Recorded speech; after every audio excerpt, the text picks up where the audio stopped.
G'day guys and welcome back to MotoringBox. On today's episode we're going to be performing some exterior maintenance to the body of my Ford NC Fairlane. Stick around.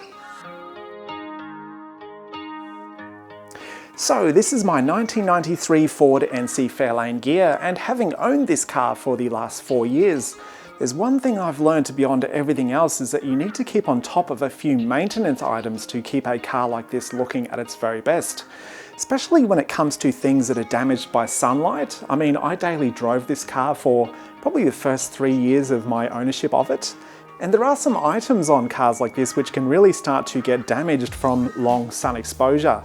I mean, this thing was sitting out in the sun in the work car park 5 days a week for those 3 years. Items such as plastic trim pieces and even bits like these chrome strips which are along the doors here, they can all start to degrade or go yellow or just start to break down from continued sun exposure.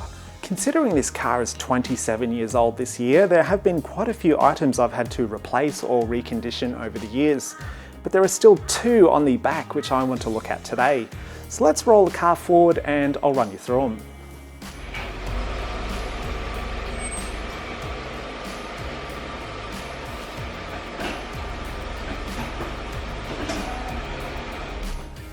Alright, so here we are at the back, and on the face of it, it looks like nothing is wrong, and I'm sure in previous videos which I've filmed about this car, on video anyway, you probably haven't spotted really anything wrong with it. But there are 2 issues here which are really starting to annoy me. And the first one is this chrome strip which runs around the bumper here. The strip which NC Fairlanes came with as standard was slightly different to the one that my car actually has. I believe there was like a dark grey or black strip which was about 1 centimetre thick which ran along the top, and then there was a smaller chrome strip which ran along underneath it. Mine has obviously been replaced at some time throughout its life, but it needs to be done again. About a year ago I noticed a single vertical crack or line appeared in the centre of the chrome strip here, and ever since then they've just been spreading like crazy. And now almost the entire strip has got cracks running vertically all the way along it. Luckily though, it's also really easy to replace. I grabbed my measuring tape and this thing measured about 30mm, so naturally I went on eBay to see what chrome strip replacements were available. And I found a listing which turned out to be pretty much identical to the strip that's on the car. It's a 30mm chrome body moulding strip, and it already has double-sided tape on the back. I've had a closer look at the strip that I've already got on the car here, and I reckon this has come from the same factory. It looks identical, and even the profile, it's fairly thin, but it looks identical to the one that's on the car. So it should be a fairly easy thing to replace. We just need to start peeling it away from one end, go around the entire bumper, and then clean it and reapply the new strip. The rest of these strips running down the side of my car and also on the front bumper are absolutely fine. So by replacing this rear strip will help bring the car back to looking its very best, especially to people who are following me. Don't do that. And the second item I want to fix back here is really in this rear garnish here. The Fairlane badge when I bought this car was looking really bad, and that's because this badge is almost like a piece of clear acrylic sheet. And if you imagine, it's about 4 or 5mm thick, and what Ford have done here, have actually routed the letters into the reverse face of that acrylic, painted the text silver, and then gone over and painted the rest of it red to get this effect. But on my car when I bought it, the silver on the lettering was all peeling away and it looked really blotchy.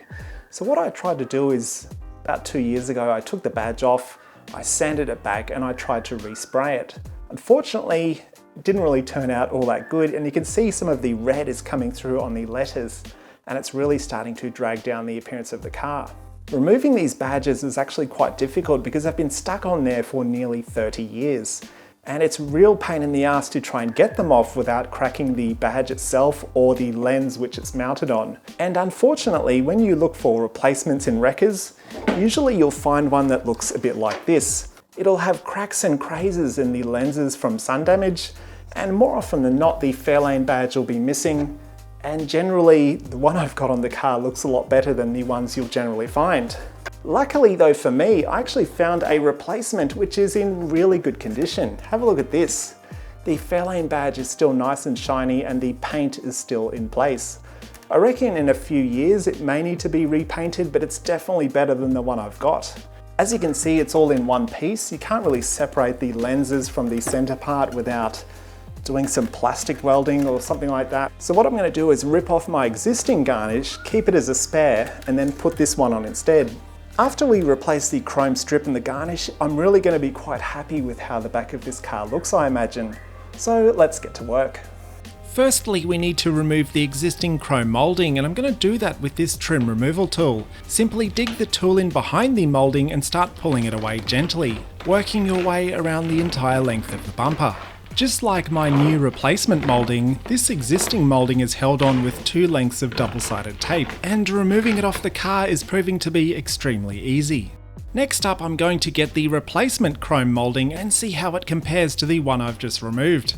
As I thought, it's actually exactly the same width. Before I start sticking down the chrome moulding, I'm going to get some household cleaner and get rid of any grease or waxes which might be sitting on the paint. If you've got any proper wax and grease remover, this would be an ideal time to use it. Once the cleaning product has dried off, you can get your chrome moulding and start peeling away the double-sided tape and stick it down in place, starting at whichever end of the bumper you prefer. As you can see, I've cut the end of this moulding at an angle to suit the channel that it's going to slot into.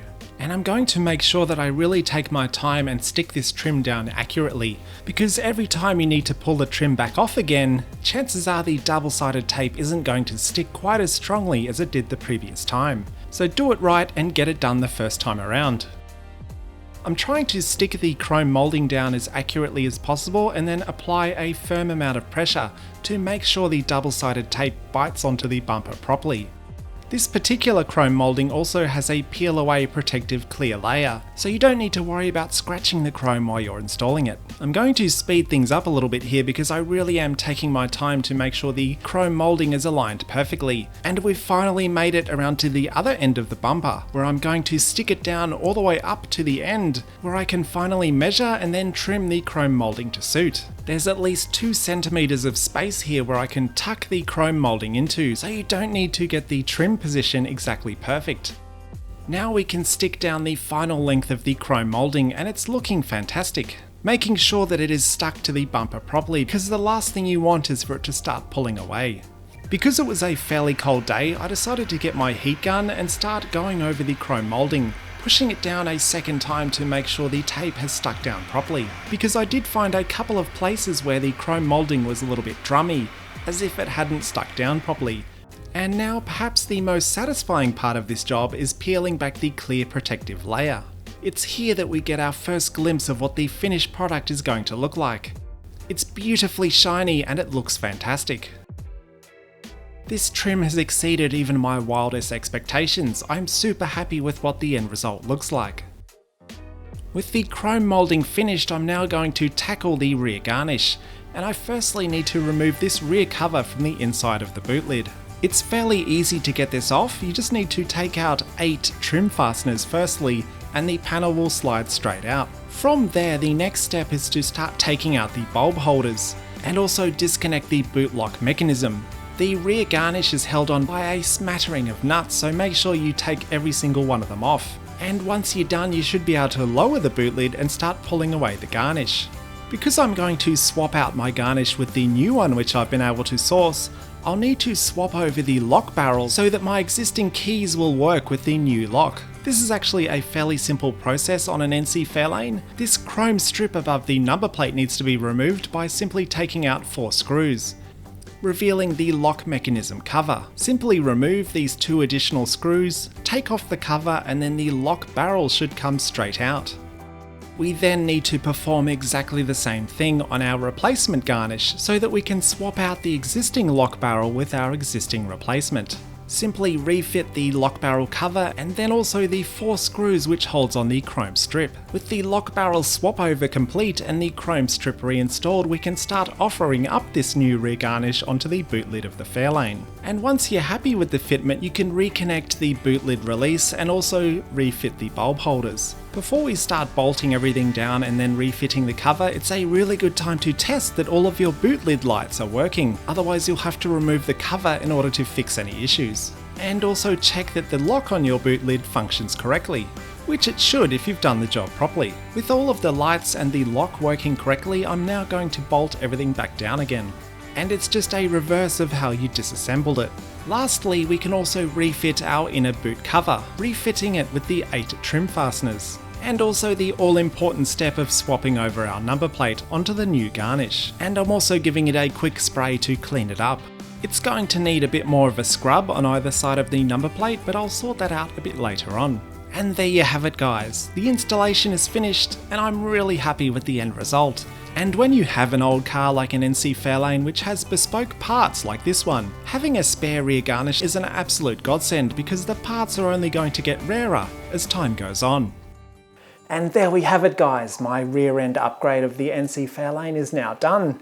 The new chrome strip is looking absolutely fantastic and it matches the existing chrome around the rest of the car. And I'm also really happy with the rear garnish here.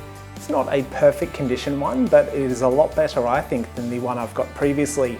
And I am going to keep that one as a spare in case this one does degrade with time. The Fairlane badge looks really good compared to the other one I've got, and although there is a bit of a colour difference, that might be again due to the sun over the last 27 years, but the Fairlane badge itself with the silver lettering looks a hell of a lot better than before. And also I don't drive this car as much as I used to because I have the AU Falcon now for daily driver duties, so I do reckon I'll get a lot of mileage out of this new rear garnish. So what do you reckon guys? I'm pretty happy with how it's turned out, but do let me know your thoughts in the comments below. And if you have an NC Fairlane, let me know what your rear garnish looks like and also your chrome strips. I really hope this video has helped and I'll see you next time.